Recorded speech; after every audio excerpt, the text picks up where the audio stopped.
Ang ganda ng mga green na puno. Makulimlim na hapon sa lahat. Tag-ulan na. Sa inyo tag-ulan na rin ba? Dito tag-ulan na. Araw-araw it's raining. Ayan ang tower. Maganda pa rin tingnan kahit hapon na ang mga puno. Nakaka-relax. Ayan sila. Gustong-gusto ko talaga pag ganito ang kapaligiran. Yung may mga puno. May tanim ka, may gulay.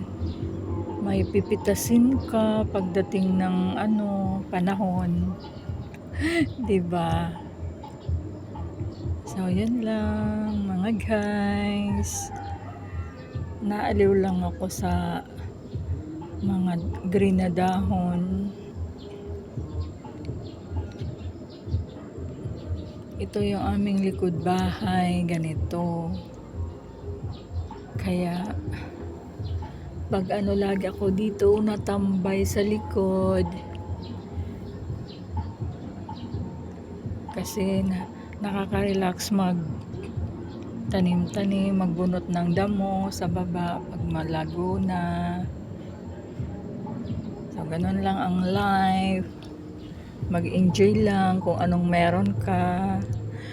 Meron kang lupa sa paso, taniman mo. Kasi balang araw, makakaani ka din, di ba? Tama. O, ganun lang. Makita mo yung mga ibon, nagliliparan. Parang nasa probinsyang sa amin lang ako. Ganyan lang, kasimple. Pag gusto mong maggulay ng malunggay, ayan yung malunggay. Kukuha ka lang dyan, ayan yung malunggay. Gusto mo ng dahon ng ampalaya, ayan yung dahon ng ampalaya.